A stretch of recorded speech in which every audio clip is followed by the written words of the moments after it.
आवरण वीतराग विज्ञान नमो ताहि जाते भई अरहंतादिमान। जो विद्यादि सागर सुधी, जो विद्यादि सागर सुधी गुरु हितेसी। शुद्धात्म में निरत नित्य हितोपदेसी। वे पाप ग्रीष्म ऋतु में जल सयाने, पूजूं उन्हें सतत केवल ज्ञान पाने। वंदू उन्हें सतत केवल ज्ञान पाने। बोलिए अतिशय क्षेत्र पटेरिया जी के मूलक चिंतामणि पार्श्वनाथ भगवान की। परम उपकारी संत शिरोमणि आचार्य गुरुवर विद्यासागर जी महामुनिराज की। शिक्षा गुरु मुनि श्री 108 प्रमाण सागर जी महाराज की। परम पूज्य निर्वेद सागर जी महाराज की। पूज्य आचार्य श्री समय सागर जी महाराज की। अभी संस्कार पुराने ही हैं, इसलिए आएंगे धीरे धीरे। विगत दिन में अपन ने चर्चा की भावनाओं के ऊपर। भावना भवनाशनी होती है तो भावना भव विकासनी भी होती है। हम सब ने जैन कुल में जन्म लिया, जैन धर्म में जन्म लिया, तो अनेक प्रकार की भावनाएं भी अपन सुनते हैं। और उन भावनाओं में जिस प्रकार से हमने कल नहीं परसों 12 भावना के बारे में बताया, ऐसे ही एक नेता बनने के उपाय। आप लोग भी नेता बनने चाहते हो क्या? अभी तो चुनाव का माहौल चल रहा है और आज शायद अंतिम चरण में चुनाव का आज होना है ना? अच्छा, चौथा चरण है, अभी और आगे भी होना है। तो आज भी चुनाव अनेक जगह 52 जगह इंदौर की तरफ, इस तरफ चुनाव है।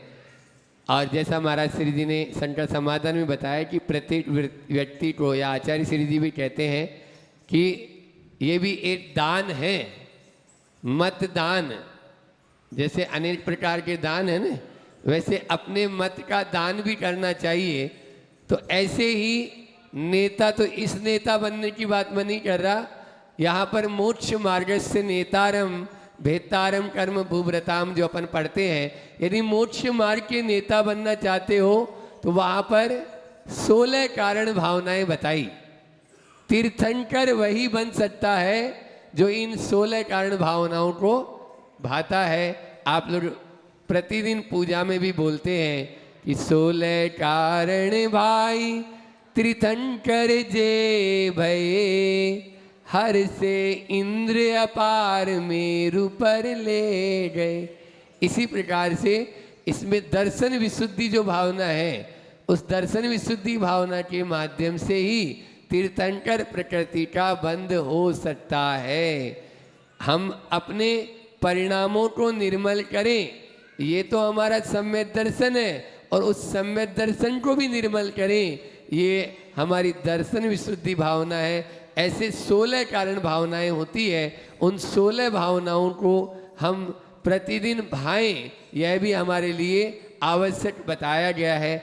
इसी प्रकार से और भी भावनाएं, जैसे हम जो व्रत लेते हैं, उन व्रतों की स्थिरता के लिए तत्स्थैर्यार्थम भावना पंच पंच आचार्य उमा स्वामी महाराज ने उन व्रतों की स्थिरता के लिए 5-5 भावनाओं को बताया।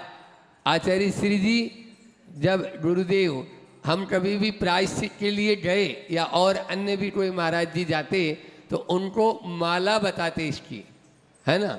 जैसे अहिंसा व्रत है, फिर आपके सत्य व्रत है, और अचौर्य व्रत है, ब्रह्मचर्य व्रत है, और इसी प्रकार से अपरिग्रह व्रत है। चाहे वो अणुव्रत हो, चाहे वो महाव्रत हो, इन व्रतों की स्थिरता के लिए तत्स्थैर्यार्थम भावना पंच पंच, उन भावनाओं का पुट उसमें देना जरूरी। जब तक आप दोष के बारे में नहीं जानेंगे तब तक व्रतों में स्थिर हो सकते हैं क्या? बोलो, नहीं हो सकते। हमारे दोष या अतिचार लगने के स्थान कौन कौन से हैं ये हमें मालूम होना चाहिए। झूठ का हम किस प्रकार से समावेश हमारे अंदर में हो जाता है, तो उस झूठ से बचने के लिए ही तो सत्यव्रत अंगीकार किया। अब उस सत्यव्रत को अंगीकार कर लिया तो उसकी भावना भी याद होना चाहिए ना कि उस सत्यव्रत में हम स्थिर किस प्रकार से रह सकते हैं। यदि हम मान लीजिए हास्य करेंगे या किसी प्रकार का जो है अन्य अन्य और भी क्रोध, लोभ, भीरुत्व, हास्य, इनका जब तक त्याग नहीं करेंगे तब तक हम उस सत्यव्रत में स्थिर नहीं हो सकते। गुस्से में आदमी झूठ बोल ही देता है, अब वो क्या बोल रहा है उसको खुद ही कोई मालूम नहीं, बस मुंह खुल जाता है और चालू दिमाग बंद हो जाता है। तो इसलिए लोभ में आदमी झूठ बोल देता है। फिर डर के मारे भी पिताजी ने थोड़ा सा भी दिखाया तो अब वो बोलता है, जो बोलेगा वो सत्य बोलेगा क्या? नहीं बोलेगा, क्योंकि उस समय पिटाई होगी, नहीं बोले जो बोलेंगे तो इस प्रकार से वह झूठ बोल देते हैं। और भी लोभ के कारण भी, भीरु के कारण, इनका प्रत्याख्यान और अनुबीची वासनम, और अनुबीची यानी हित मित प्रिय वचन बोलें। इस प्रकार से ये अनेक जो अपने व्रत हैं उन व्रतों की, चाहे वो शील व्रत है, चाहे वो संलेटना व्रत है, चाहे सम्य दर्शन रूपी व्रत है, इन सभी में हमें 5-5 भावनाएं वहाँ पर दी गई आचार्य उमा स्वामी महाराज ने। आज मैं इनके बारे में नहीं, आपको और इससे आगे, कल हम स्वाध्याय कर रहे थे तो महाराज जी के मुख से हमने सुना कि 12 भावनाएं, क्योंकि आजकल तो शादी ब्याह में भी उधर दूल्हे राजा घोड़ी पर सवार हो रहे हैं और वहाँ पर भी राजा राणा छत्रपति हाथ इन पे अस्वार चल रहा है। तो ये एक तरह से 12 भावनाएं वैराग्य के उपावन के लिए या वैराग्य के उपवन, यानी वैराग्य में जो दृढ़ होना चाहते हैं उनके लिए बताई। आज अपन आप लोग गृहस्थ अवस्था में जी रहे हैं तो उस गृहस्थ अवस्था में किस प्रकार से अपने अपने जीवन को और अच्छे से जी सकते हैं, इसके लिए मेरी भावना बताई। मेरी भावना, आप लोग मेरी भावना पढ़ते हो, तेरी भावना पढ़ते हो। एक बच्चा आया, वो बोला महाराज जी तेरी भावना भी है। हमने बोला तेरी भावना? बोले हाँ। मेरी भावना में आप लोग क्या पढ़ते हो? जिसने राग द्वेष कामादि जीते सब जग जान लिया। और वो तेरी भावना की लाइन बोल भाई। तो उसने बताया कि जिसने की जगह क्या लगा दिया? जिसमें राग द्वेष कामादि जीते, मतलब जिसमें ये राग द्वेष कामादि है वो, और सब जगह छान लिया, जान लिया नहीं, छान लिया उसने। तो इस प्रकार से ये तेरी, हमने आगे वाली लाइन सुनी नहीं, मगर रहने दे भैया, मेरी भावना ही अच्छी है, तेरी भावना हमको नहीं सुननी है। तो यहाँ पर जब सामायिक पाठ हम लोग प्रतिदिन 3 बार करते हैं तो उसमें प्रथम में ही 4 भावनाएं आती है और उन 4 भावनाओं को हमें अंगीकार करके अपने इस जीवन को, किस जीव के साथ में हमें कैसा व्यवहार करना चाहिए, हम सब व्यवहार जगत में जीते हैं तो उन भावनाओं को भी याद रखना चाहिए। अपन प्रतिदिन बोलते हैं सत्वेषु मैत्रीम गुणिषु प्रमोदम क्लिष्टेषु जीवे सुकृपापरत्वम माध्यस्थ भावम विपरीत वृत्तो सदा ममात्मा विदधातु देवी। यानी सत्वेषु मैत्रीम गुणिषु प्रमोदम, सब जीवों में कैसा भाव हो? मैत्री का भाव हो। जितने भी जीव हैं उन सब में मेरा कैसा भाव रहना चाहिए? मैत्री भाव। यानी पहली भावना कौन सी हो गई? मैत्री भावना। फिर दूसरी है गुणिसु प्रमोदम, गुणी जीवों को देखकर प्रमोदित होना। ऐसा नहीं कि नाक मुंह सिकोड़ लें, या आजकल तो कन्नी काट जाते हैं, बोले अभी दिखेंगे तो फिर शुद्ध भोजन कराना पड़ेगा इनको। कोई त्यागी व्रती है तो उनको देखकर इधर उधर हो जाते हैं, नहीं तो अभी कुएं से पानी लाना, फिर उसके बाद में भोजन बनाकर इनको कराना होगा। इस प्रकार का ये सबसे पहले दिमाग में सल्ले आ जाता है। क्यों? क्योंकि पहले तो घर घर में शुद्ध भोजन होता था। समझ में आ रहा है? इसलिए अलग से बोलने की जरूरत ही नहीं रहती थी। और अब चोटा लगाते हैं। चोटा लगाते हो नहीं लाते हो? अब वो जब महाराज जी या कोई नहीं आए त्यागी व्रती तो फिर मन खराब हो जाता, अरे हमने तो बताओ लगाया और ये आए ही नहीं।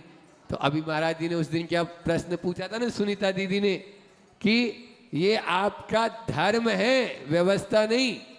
यहाँ पर भी मैं चाहूँगा गड़ा कोटा में भी कि आप लोग शुद्ध भोजन का नियम लो। कम से कम महीने में 4 दिन जैन बनेंगे। अभी आप लोग जैन हो क्या? बोलो। आज प्रातःकाल हम लोग नदिया के उस पार गए थे, है ना? और उस पार में पूज्य महाराज श्री जी ने एक ही बात बोली कि जैनियों की पहचान कितनी? 3। पहली पहचान क्या है? पानी छानकर पीना। यहाँ पर बैठे हुए स्त्री पुरुषों से, महिलाओं से, बच्चों से, प्रतिमाधारी को छोड़ दो, हमारे सफेद ड्रेस वाले भैया को, बाकी पानी छानकर पीने का नियम कौन का है? बोलो। है यहाँ पर बैठे हुए लोगों का जो पानी छानकर पीते हो? जीवानी कहाँ जाती है? कुएं का पानी कौन पीता है? बोलो ना। जब तक जीवानी उस स्थान पर नहीं जाएगी तब तक आपकर पानी छानकर पीने का नियम पल रहा है क्या? अब बोतल पर छन्ना लगा रहे पी लो तो उसको कौन बोलेगा? बोले महाराज हम तो बाजार से बोतल खरीद लेते हैं, उस पर अपना रुमाल लगा के फिर पी लेते हैं, तो पानी छानकर पीने का नियम है ना हमारा।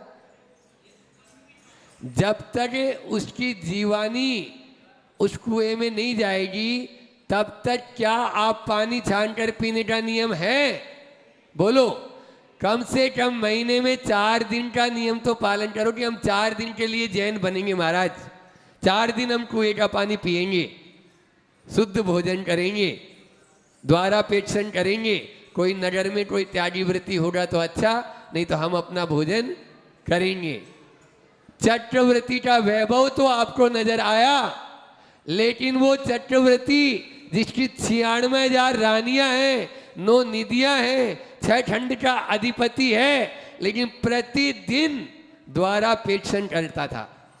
अपने द्वार पर आकर पहले देखता कि कोई त्यागी व्रती हो, कोई मुनि महाराज जी हो, कोई रिद्धिधारी महाराज जी आज मेरे आंगन में आ जाएं।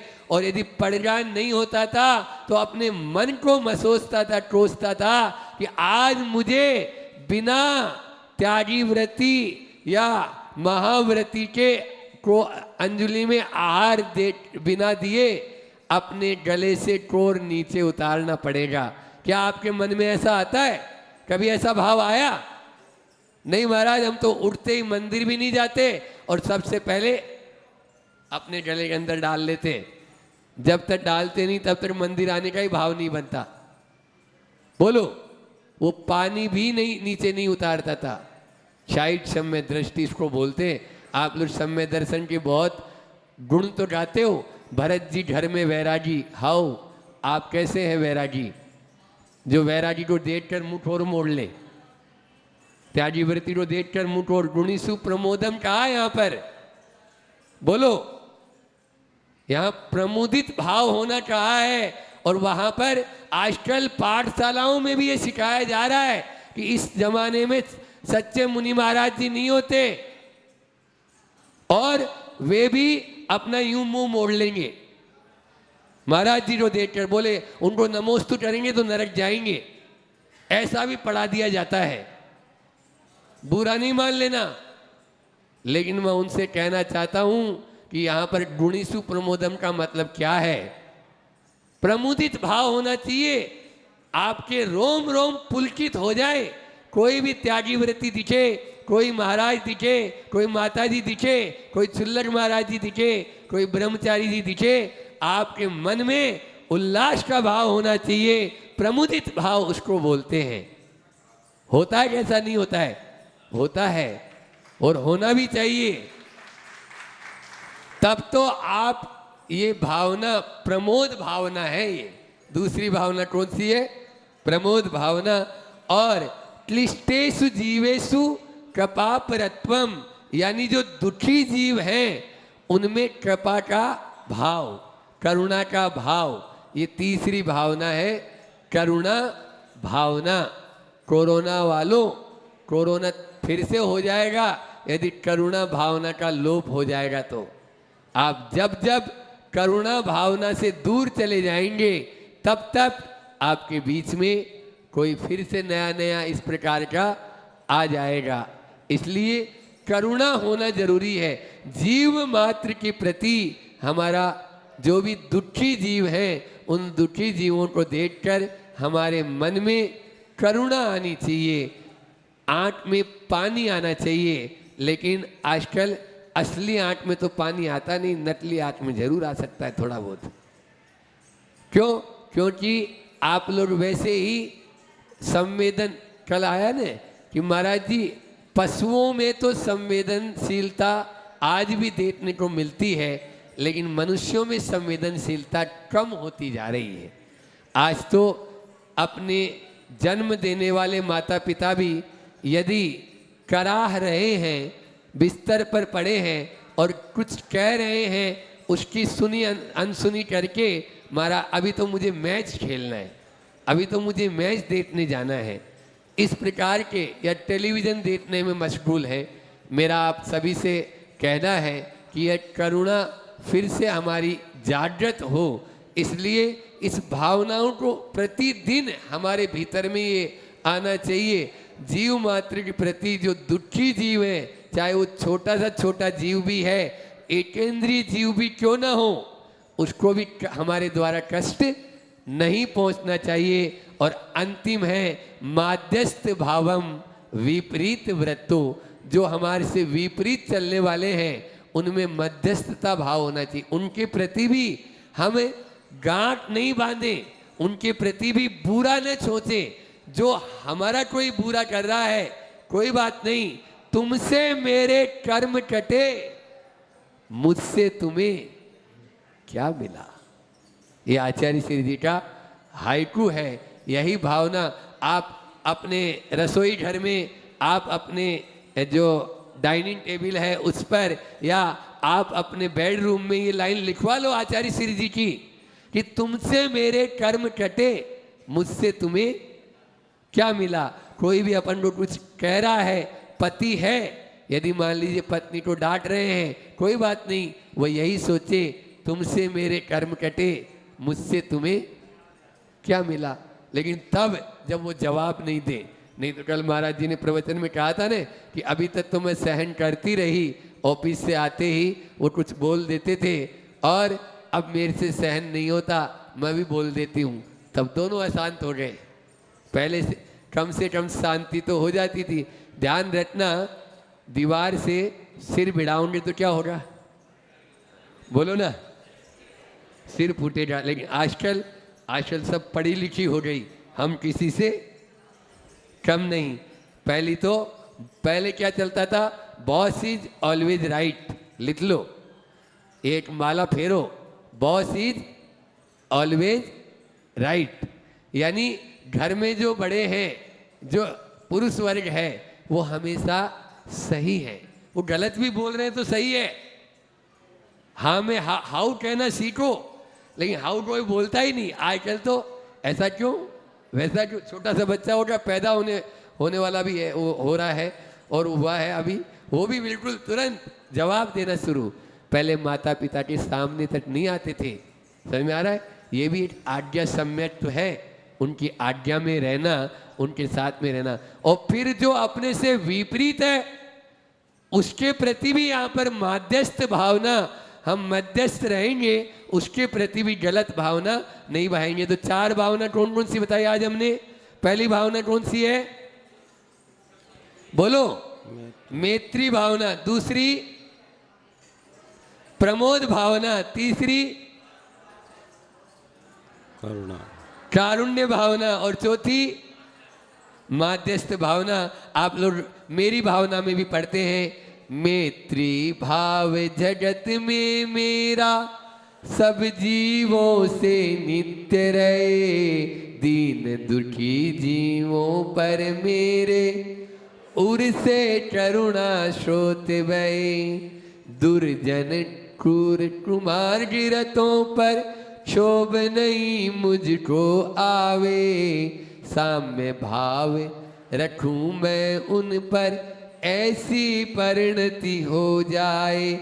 बस हम साम्य भाव रखें तभी हमारी ये समता परिणाम रहेंगे और हम अपना आप में उस सामायिक को आत्मसात कर सकेंगे। सामायिक को आत्मसात करने के लिए समता परिणामों को, क्योंकि सारे शास्त्रों का सार एक ही है। इन बड़े बड़े पोथे और पोथियों में और पन्नों में यही लिखा हुआ है, सब शास्त्रों का सार है समता।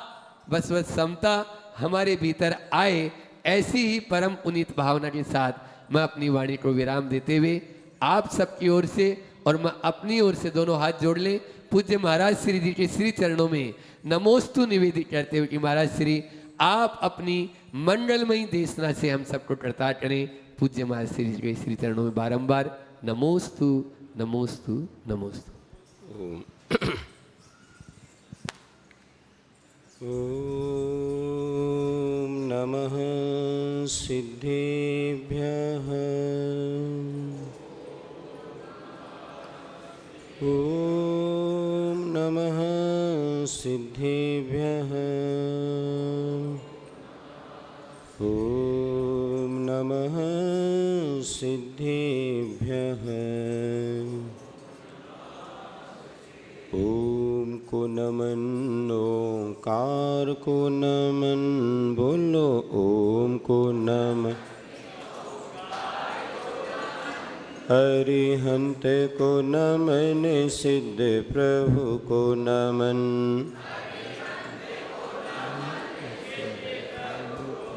ओम को नमन, ओंकार को नमन,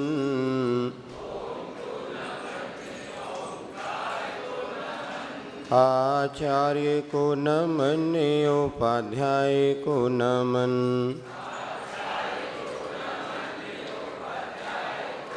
ओम को नमन, ओंकार को नमन, ओम को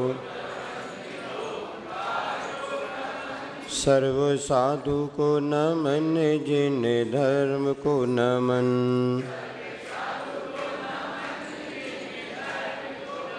जय बोली अहिंसा परमो धर्म की, शासन नायक भगवान महावीर स्वामी की, आचार्य भगवान श्री कुंद कुंद महाराज की, आचार्य गुरुवर श्री विद्यासागर जी महाराज की, आचार्य श्री समय सागर जी महाराज की, पूज मुनिवर श्री प्रमाण सागर जी महाराज की, मुनि श्री 108 निर्वेद सागर जी महाराज की।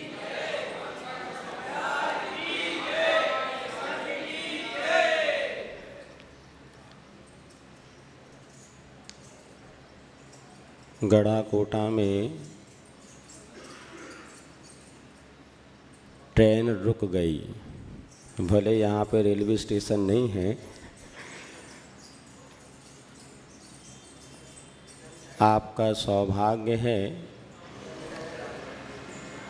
कि महाराज श्री तो कुंडलपुर से निकले थे कि आगे और हमें जल्दी जल्दी बढ़ना है, किंतु यहाँ पर गढ़ाकोटा में जो प्रवास था जितना सोचा था उससे और ज़्यादा होता चला जा रहा है। भवि भागन वस जोगे बसाए। भव्यों के पुण्य योग से ये सारी की सारी व्यवस्थाएं होती चली जाती हैं। पिछले दिनों हमने आपसे एक चर्चा की थी और वह पुराण की घटना है जब सीता को वन के लिए जाना पड़ा और वह सेनापति स्वयं दुखी था, लेकिन कर्तव्य को पूर्ण करना भी आवश्यक था। और सीता ने सेनापति को कहा था कि तुम राम से कह देना कि जैसे तुमने सीता का परित्याग किया उसी तरह किसी के कहने पर धर्म को नहीं छोड़ना। लेकिन एक बात और कही थी, कृतांत वक्र ने सीता के समक्ष कि माँ मुझे ऐसा आशीर्वाद देना कि भविष्य में किसी की नौकरी या चाकरी ना करना पड़े, किसी की सेवा ना करना पड़े। को नरकः परवस्ता, प्रश्नोत्तर रत्नमालिका नाम का एक ग्रंथ है, उसमें नरक क्या है तो पराधीनता को ही नरक कहा। ये निश्चित है कि गृहस्थों की शोभा धन से ही है। वह साधु कोड़ी का नहीं, जिसके पास 2 कोड़ी भी है, वह गृहस्थ भी कोड़ी का नहीं जिसके पास 2 कोड़ी भी नहीं है। अर्थात गृहस्थ आश्रम में अगर प्रवेश किया है तो धन तो आवश्यक है, क्योंकि उसके बिना जीवन की गाड़ी चल ही नहीं सकती। धन का उपार्जन करने को भी एक अर्थ पुरुषार्थ कहा है। ये बात अलग है कि पूर्व पुण्य का उदय होता है तो बिना पुरुषार्थ के भी कई लोगों को लक्ष्मी मिलती है, किंतु एक समीचीन पुरुषार्थ करके अर्थ का उपार्जन करना यह गृहस्थों के लिए आवश्यक है। सो अर्थ का उपार्जन कैसे किया जाए इस विषय में भी हमें विचार करना होगा। धन आवश्यक है और धन का उपार्जन भी आवश्यक है, किंतु किस विधि से किया जाए, कौन सा तरीका अपनाया जाए, तो इसके विषय में एक प्राचीन नीति मिलती है। उत्तम खेती, मध्यम व्यापार, जघन्य नौकरी और भीख निदान। अर्थात यदि धन हमें उपार्जित करना ही है तो उत्तम साधन नीतिकारों ने कृषि को माना है। और युग के आदि में भी ससास कृष्या दुष्कर्म सुप्रजा, आदिनाथ भगवान ने जब गृहस्थ आश्रम में थे तब प्रजा को कृषि आदि करने का उपदेश दिया। कृषि करो या ऋषि बनो, ये भी एक नारा चलता है। और कृषि कार्य को अर्थोपार्जन का सबसे उत्कृष्ट साधन माना है। क्यों माना है, एक प्रश्न उठता है। चूँकि कृषि कार्य में व्यवहार की दृष्टिकोण से देखते हैं तो हिंसा बहुत दिखती है, लेकिन फिर भी आज हम देखते हैं तो दक्षिण भारत में ज़्यादातर जैन श्रावक जो हैं वो कृषि कार्य से ही जुड़े हुए हैं। और जितने भी, चाहे आचार्य शांति सागर जी महाराज हों, आचार्य विद्यासागर जी महाराज हों, और भी अनेक आचार्य हुए जिनके परिवारजन में कृषि के कार्य को मुख्यता दी जाती है।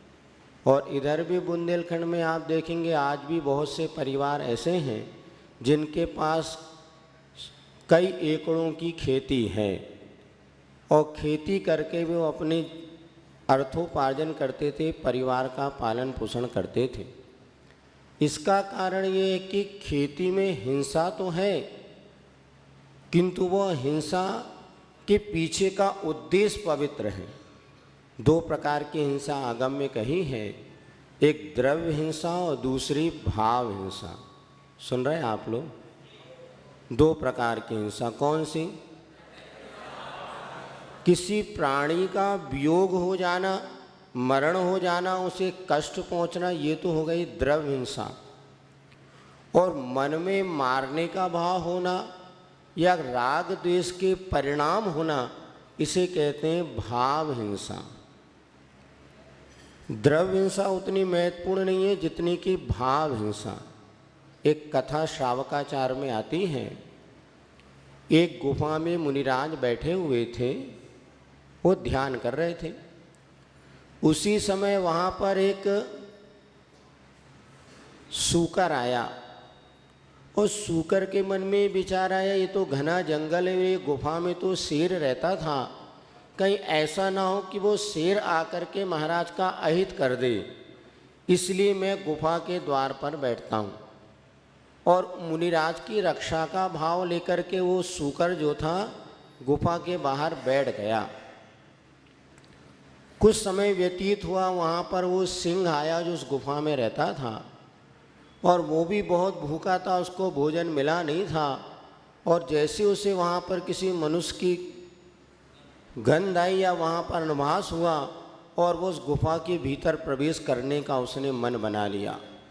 और जैसे गुफा के भीतर वो जाने वाला था, इधर सूकर ने उसको रोक दिया, नो एडमिशन विदाउट परमिशन, बिना मेरी आज्ञा के तुम भीतर नहीं जा सकते। शेर कहने लगा, बाजू हट, तू मुझे समझता नहीं, मुझे तो आज कैसा भी हो अपना उदर पूर्ति करना है और तू यहाँ से मेरे रास्ते से हट जा। सूकर कहने लगा, नहीं, मेरा भी संकल्प है कि जब तक इस घट में प्राण है तब तक मैं इस गुरु की रक्षा करूँगा।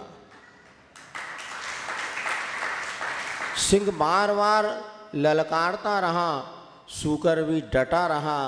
आखिर सिंह को गुस्सा आ गई और उसने सूकर पर प्रहार कर दिया। सूकर भी अलर्ट था, उसने भी उसका प्रतिकार किया और इतनी जोरों से प्रतिकार किया कि दोनों में संघर्ष चलता रहा। और कुछ ही मिनटों में परिणाम ये निकला कि दोनों का जीवन समाप्त हो गया, दोनों मर गए। कौन? सूकर भी मर गया और सिंह भी मर गया। लेकिन परिणाम जब निकला तो सूकर मर के गया स्वर्ग और सिंह मर के गया नरक। आखिर ये परिणाम की भिन्नता किस कारण से? आ रही बात समझ में? आज हमारे सामने द्रव्य हिंसा के प्रसंग बहुत कम हैं, किंतु भाव हिंसा के प्रसंग कितने ज़्यादा हैं, इस पर आप विचार करना। एक व्यक्ति जब टीवी देखता है, एक पिक्चर देखता है, और उस पिक्चर के देखने में या सीरियल जो आप लोग देखते हैं या वीडियो गेम्स वगैरह खेलते हैं, इसमें द्रव्य हिंसा कुछ नहीं होती दिखती, किंतु राग द्वेष की परिणति कितनी बढ़ती है जो भाव हिंसा कहलाती है। और भाव हिंसा का क्या परिणाम है? एक वो तंदुल मच्छ भी मर कर के सप्तम नरक चला जाए।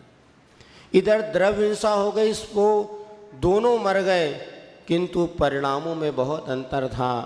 एक का भाव मुनिराज की रक्षा का था तो वह मर के कि वह स्वर्ग गया, और एक के परिणाम मुनिराज के भक्षण का था तो मर कर के नरक चला गया। खेती में कभी भी कृषक के परिणाम हिंसा के नहीं होते। वो यही विचार करता है जब मैं फसल बोऊंगा तभी तो लोगों के पेट भरेंगे, इसीलिए उनको अन्नदाता कहा जाता है। राजनीति में या पेपर में कई बार हमारे अन्नदाता, किसी व्यापारी को अन्नदाता नहीं कहते, क्योंकि कृषक जब मेहनत करता है, जब वहाँ पर खेती करते समय भले मेंढक बिच्छू आदि या चींटी वगैरह मर भी जाते हैं, किंतु उसको मारने का भाव नहीं होता। तो कृषि में हिंसा होते हुए भी ज़्यादा पाप का बंध नहीं, और कृषक के परिणाम इतने निर्मल होते हैं कि वह यदि घर में कोई भी आ जाए, कोई याचक आ जाए, तो तुरंत वो उसको वस्तु देने में पीछे नहीं हटता। इसलिए आय का उत्कृष्ट साधन कृषि माना था। और आज भी अपन देखते हैं, यद्यपि कुछ बदलते परिवेश में कृषि में कीटनाशक आदि दवाइयों का प्रयोग होने लगा, लेकिन यदि व्यक्ति चाहे दृढ़ संकल्प हो और अहिंसा के प्रति आस्था हो, तो आज भी बिना कीटनाशक के प्रयोग किए भी अच्छी फसल उग सकती और उगती है। अभी हमारा प्रवास चल रहा था, जब सिरोंज हम पहुँचे थे, सिरोंज में तो वहाँ पर खेती होती थी, चने की खेती। और जब हम बाहर बिहार कर रहे थे, एक किसान हमारे पीछे पड़ गया, बोले बाबा जी इल्लियाँ बहुत पड़ गई, 4 बार दवाई डाल चुका फिर भी इल्ली नहीं मर रही, आप आशीर्वाद दो फसल बच जाए। और हमने उसको कोई जवाब तो नहीं दिया, किंतु बढ़ते बढ़ते जब सिरोंज के वो नसिया जी वहाँ पर उसकी जब भीतर पहुँचे, तो वहाँ के कृषक ने बताया, महाराज मैंने एक भी कीटनाशक दवाई नहीं डाली और आज मेरी फसल बहुत अच्छी खड़ी है और पूरा का पूरा चना अच्छे से आया है। हमारे परिणामों का भी अंतर आता है, लेकिन कृषि को सर्वोत्कृष्ट व्यवसाय माना है। और दूसरा हमारा साधन है व्यापार। व्यापार में भी यद्यपि राग द्वेष की परिणति होती है, फिर भी स्वामीपना रहता है। पुराने लोग बताते हैं कि जब अंग्रेजी शासन के समय यदि लड़के ने 8वीं पास कर लिया है, तो लोग आ जाते थे, भैया चलो तुम मास्टर बन जाओ, या 10वीं पास तो आप मैं मास्टर नहीं बन जाओ। तो परिवार के बुजुर्ग कहते थे, भग हमारा मोड़ा किसी की नौकरी नहीं करेगा, चाहे वो अपनी छोटी सी किराने की दुकान खोल लेगा, किंतु किसी की नौकरी नहीं करेगा। आचार्य के बड़े भाई जो उत्कर्ष सागर जी महाराज हैं, अभी उन्होंने एक संस्मरण से उन्होंने BSc करी और अच्छा अध्ययन करने के बाद उनका भाव हुआ, मुझे किसी की कहीं नौकरी करना चाहिए, सरकारी नौकरी में मैं प्रवेश करूंगा। उन्होंने मल्लप्पा जी से जब बात करी, तो मल्लभ बच्चे जी ने ऐसी डांट पिलाई, अरे हमारे खेत में 10 नौकर कार्य कर रहे हो, तू दूसरे की नौकरी करेगा, बैठ कहीं नहीं जाना, चल खेती कर। और उनको खेती के व्यवसाय में जोड़ दिया। आज जब उनके जो बेटा अभय और वो आए थे अक्षय, हमने पूछा क्यों क्या करते हो, बोले हम खेती आज भी करते हैं। अब जहाँ पर खेती बाड़ी नहीं है, वहाँ पर व्यवसाय करना भी एकदम निषिद्ध नहीं है, क्योंकि व्यापार करते समय भी राग द्वेष की परिणति तो होती है, लेकिन उसमें एक प्रकार से स्वाभिमानता बनी रहती है। आचार्य ने मूक माटी में 2 घट का निर्माण किया, तब 2 चित्र बनाए, एक कुत्ते का चित्र बनाया और एक सिंह का चित्र बनाया। और जब बाद में पूछा या उसमें आगे प्रसंग आया, ये स्वतंत्रता और परतंत्रता के परिचायक हैं। सिंह के गले में कभी पट्टा नहीं बन सकता, भले किसी कारणवश उसको पिंजरे में बंद कर दिया जाए, फिर भी सिंह बिना पट्टे के उस पिंजरे में घूमता है। और श्वान के गले में लोहे की चैन भी डाल दो तो भी वो उसको खलती नहीं और वो उसको आभूषण मान के स्वीकार कर लेता है। सिंह को पराधीनता चुभती है तो श्वान को पराधीनता चुभती नहीं। इसी प्रकार सम्यक दृष्टि और मिथ्या दृष्टि की बात कही। सम्यक दृष्टि कर्म सिद्धांत पर विचार करता है तो मिथ्या दृष्टि निमित्त पर टूट पड़ता है। सीता जी का जब अपहरण हुआ तो सीता जी ने कहा काश मैं इतनी सुंदर नहीं होती तो शायद रावण के विचार मेरे हरण के नहीं आते। ये सम्यक दृष्टि विचार करता है मेरे कर्म का उदय इसमें, तो मिथ्या दृष्टि कहता उसने मेरे साथ ऐसा किया इसलिए कार्य हुआ। तो वास्तव में व्यापार को भी एक साधन माना है। आज इधर बहुत सारे लोग व्यापार वर्ग से जुड़े हुए हैं और व्यापार में उत्कृष्ट व्यापार जो है सोने चांदी आदि का व्यापार उत्कृष्ट माना जाता था। और अब तीसरी बात जो है जिसको सबसे जघन्य कहा वो है नौकरी। इसको जघन्य क्यों कहा? ये तो आज की दृष्टि में सबसे श्रेष्ठ लोग मान रहे हैं। क्या मान रहे हैं? नौकरी। अगर अपनी बेटी कहीं विवाह करने का विचार हो तो सबसे पहले तो हम यही सोचते हैं, अब आप सोचते कि आपकी बेटियां सोचती हैं अलग बात है, कि कहीं नौकरी करने वाला मिल जाए तो सर्वश्रेष्ठ है। क्यों? ना ऊधों को लेना ना माधों को देना, बस महीने भर में एक तनख्वाह आ जाए उससे अपना काम चला लो। देखो नौकरी करने का एकांता निषेध नहीं, किंतु आचार्यों ने कहा जिसके पास अन्य आय के साधन ना हो उस समय यदि वह परिस्थिति बसात किसी की नौकरी करता हुआ अपनी आजीविका को चलाता है तो ये भी एक प्रकार से आजीविका का साधन है। लेकिन आज जैसे जैसे शिक्षा का विकास होता चला जा रहा है वैसे वैसे उस शिक्षा का एक उद्देश्य बन गया है कि हमें अर्थोपार्जन का एक निमित्त है कि नौकरी करना। लेकिन शिक्षा जिसने प्राप्त किया है वो किसी की नौकरी ही करें ये अनिवार्य है क्या? अपना स्वयं का व्यवसाय भी कर सकते हैं, अपने स्वयं के जो पैतृक तरीके से खेती आदि होती उसको भी कर सकते हैं। ज्ञान हमेशा हमारे लिए परिणामों की स्थिरता और निर्मलता का कारण बनता है। और ज्ञान होने के बाद हमेशा ये ना सोचे अगर हमने MBA कर लिया है, MCA कर लिया या कोई पढ़ाई कर ली अब नौकरी नहीं करे तो क्या मतलब इतने पढ़ने का।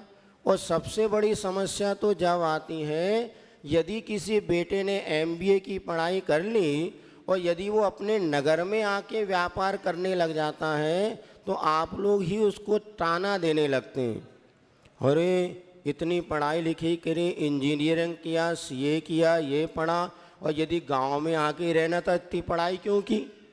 अब वो भी सोचता है इससे बढ़िया गांव के बाहर ही जाके रहो तो ज़्यादा अच्छा है, क्योंकि यहाँ की लोगों की तो बुद्धि हो रही है भ्रष्ट।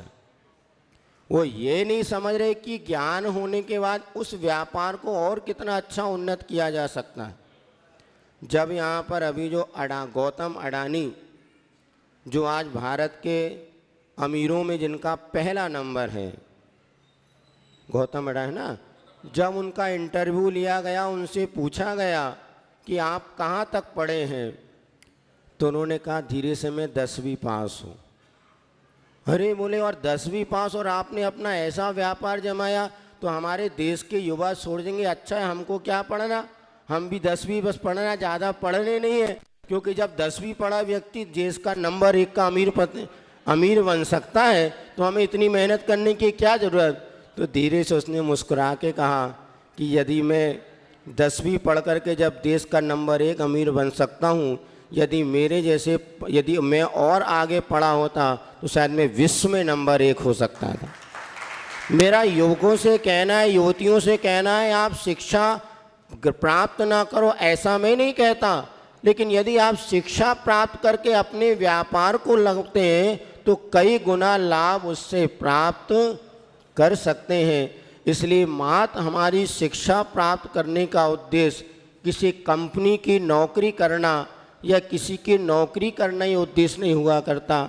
आज एक बेटी अगर शिक्षित होती है तो बेटी अपने परिवार को बहुत अच्छे तरीके से संचालित कर सकती है। जब आज पहले हमारी माताएं कम पढ़ी होती थीं, पहली दूसरी तीसरी चौथी पढ़ी माताएं, और उनका आप देख लो घर का मैनेजमेंट और सारी की सारी व्यवस्थाएं इतने अच्छे से कर सकती थी। यदि और शिक्षा प्राप्त हो जाए तो बहुत कुछ हम कर सकते हैं, किंतु आज धारणा ही बदल गई कि अगर हमने शिक्षा प्राप्त कर ली है तो हमें नौकरी करना अनिवार्य है। किंतु देखो, रानी लक्ष्मीबाई को आप जानते हैं, महारानी लक्ष्मीबाई को सुना? खूब लड़ी मर्दानी वह तो बुंदेले हर बोलों के मुंह हमने सुनी कहानी थी, और खूब लड़ी मर्दानी वह तो झांसी वाली। वो जो लक्ष्मीबाई थे उसको युद्ध करना आता था कि नहीं आता था बताओ? युद्ध कला उसने सीखी थी कि नहीं सीखी थी? बोलो। सीखी थी। लेकिन युद्ध कब किया? जब अपने पति के साथ वो युद्ध मैदान में गई थी क्या? नहीं गई। लेकिन जब आवश्यकता पड़ी तो उसने अपनी कला को उपयोग में लाया और अंग्रेजों के दांत खट्टे कर दिए। ऐसे वो उसका उदाहरण हमारे सामने है। शिक्षा का जब कभी परिस्थिति कना ना कास्ता हमारे कर्मयुग से कभी ऐसी परिस्थिति आ जाए कि परिवार का निर्वहन करना हमें पड़े, उस समय यदि आवश्यकता हो तो एक शिक्षित नारी अपने परिवार को संभाल सकती है। इसलिए उसको उस ओर ध्यान देना चाहिए। लेकिन शिक्षा हमने प्राप्त कर लिया तो नौकरी ही करना ये आचार्यों उत्कृष्ट आय का साधन नहीं माना। आज बदलते परिवेश में बहुत कुछ परिवर्तन देखा जा रहा है, जिसका प्रभाव आज हमारे परिवारों पर पड़ रहा है। और आए दिन परिवारों में तलाक के केस बढ़ते चले जा रहे हैं। डिवोर्स 7 जन्म जब विवाह होता है तो गीत पड़ता है, गाना छोड़ जन्म जन्म का साथ या 7 जन्म जीने की बात करते हैं, किंतु साल भर होता नहीं कि अब हमारी पट नहीं रही। क्यों नहीं पट रही? तू रानी मैं रानी, कौन भरे कुएं का पानी। दोनों 1 लाख रुपया कमा रहे हैं। अब दोनों जब पैसा कमा रहे हैं तो एक दूसरे के प्रति वो समर्पण का भाव नहीं रहता। और समर्पण का भाव कब रहता? हम आप लोग कहते हैं महाराज हम अपने बेटियों को पढ़ा लिखे पैरों पर खड़ा करना चाहते हैं, तो पैरों पे खड़े करने का अर्थ क्या होता है? पहले इस पर भी विचार करना। तो पैरों पे खड़े करने का अर्थ इतने सक्षम उनको बनाओ कि वो अपने परिस्थिति पे हर दायित्व का निर्वहन कर सकें। अरे युग के आदि में सबसे पहले आदिनाथ भगवान ने ही अपनी बेटियों को लिपि और अंक विद्या का ज्ञान कराया। बाहुबली और भरत को तो शस्त्र विद्या दी। एक बात और समझना आप कि किसके लिए कौन सी शिक्षा अनिवार्य है, इस पर भी विचार करना। जब बाहुबली और भरत को उन्होंने युद्ध कला सिखाई और बेटियों को अंक और लिपि विद्या सिखाई, अर्थात युग के आदि में ही नारी शिक्षा का सूत्रपात ऋषभदेव के द्वारा किया गया था। तो नारी शिक्षा प्राप्त ना करे ऐसी बात नहीं है। नारियों को शिक्षित होना और ज़्यादा अनिवार्य है, क्योंकि घर को स्वर्ग और नरक बनाने की जो कला है वो मात्र नारी समाज में है। पुरुष के बस की बात। एक शिक्षित और संस्कारवान नारी होती है तो घर को स्वर्ग बना देती हैं, और वहीं यदि वह संस्कार नहीं होते तो वह घर नरक भी बन जाता है। आज तक हमने किसी नहीं सुना कि किसी ने कहा हो महाराज ये हमारे धर्म पति हैं। कई लोगों ने कहा ये हमारी धर्म पत्नी है। पत्नी को तो धर्म पत्नी कहा जाता, किंतु पति को धर्म पति क्यों नहीं कहा जाता? ये एक प्रश्न है जिसका समाधान में पूछना पड़ेगा। लगता है कि पत्नी धर्म पति को धर्म मार्ग में लगा सकती, किंतु शायद पति पत्नी को धर्म मार्ग में नहीं लगा पाता। इसलिए संस्कारित शिक्षित बेटियां बने और अपनी शिक्षा को मात्र नौकरी से ना जोड़ करके और अपने आप को एक समर्पित साधारण सदगृहिणी बनाने का प्रयास करें। पुरुष वर्ग भी समझे धन आवश्यक है, किस निमित्त से उपार्जित किया जाए। जिससे हमारा भविष्य उज्जवल बने। इसी मंगल भावना के साथ बोली भगवान महावीर स्वामी के। जावाणी के ज्ञान थे सूझे।